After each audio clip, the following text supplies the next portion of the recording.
Hi, this morning's readings from my short novella, The Plasm, which is set on Mars and it's an occult adventure, a bit like something like Event Horizon meets the Blob, if you like, something like that. The bit we're starting on, Jake, who's a storeman on Mars, is having to escort two suits through the store who are looking for something, and they've gone on without him. What the hell could they possibly want? And curiosity was niggling at him. And when the elevator stopped at the stores and the suits headed off into the cavern, Jake set his crew to work and then quickly padded after them. They did indeed seem to be heading for F3, and quickly at that. Jake had to walk fast just to keep pace with them, and at first he was worried they might look back and see him, but they were totally focused on their task, and there was something about their manner that had him thinking. They might be suits, but they're worried suits, badly worried. And suddenly, all Jake wanted was to get back up out into his Harley and head for the bar. But it must be important. I need to know. He closed the gap in the agents. He was only 30 yards behind when he went through the entrance into the F3 cavern. It was darker here. He was able to move closer as the men searched amongst the crates. They were looking for something in particular. Oh, fuck, a voice said a minute later. I guess they found it. Jake peered around a tall crate. The men were leaning over a box. The darkness wasn't quite so deep there. It took him several seconds to realise why. The light was coming from inside the box, a shimmering blue luminescence that felt cold in the room. And once again, Jake wanted to be elsewhere, preferably back up on the surface, on his bike, getting the flock out of here. But he couldn't take his eyes off that blue shimmering. It was humming, reverberating in his gut like a good bass beat. Close it back up, one of the suits said. Nobody needs to know.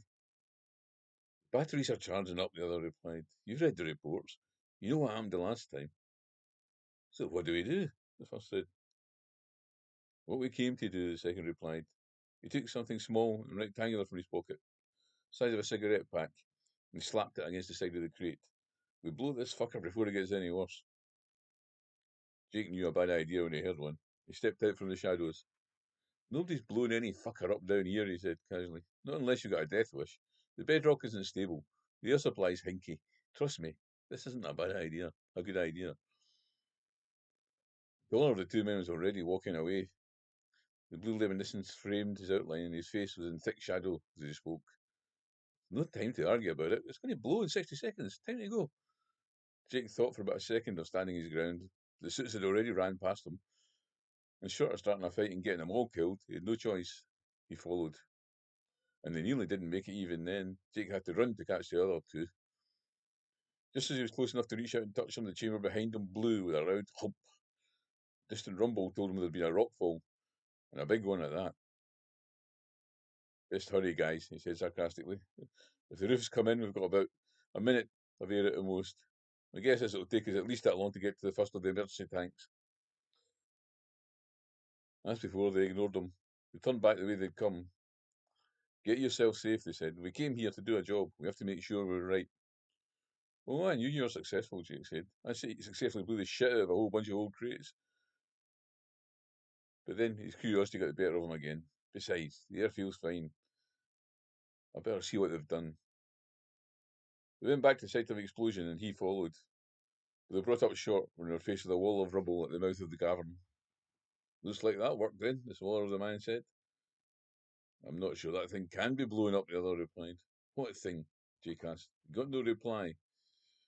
The suit walked forward to examine the rubble. The other one held him back. Be careful, he said. You didn't get to finish. A flickering of the lights came from overhead, and then they went dim, and the blue fluorescence seeped from the rubble. Jake's hair stood on end, and a growing charged feeling of electricity came into the air. There was a loud crack and a blue flash, and when Jake's eyes recovered, he saw that the taller of the suits was now lying on the floor. The second man went to the first one's aid. Don't touch him, Jake began, but it was too late. The blue light got thicker, like a hanging fog, and it surged forward over both the men. Static cracked again. The second man fell, landing on top of the first. The fog crept above the prone bodies, scraping over them. It was moving with intent, as if intelligent. A tendril of blue smoke reached for Jake. That was enough for him. He turned and ran. He looked back just once. The blue mist filled the whole corridor and was coming after him rapidly.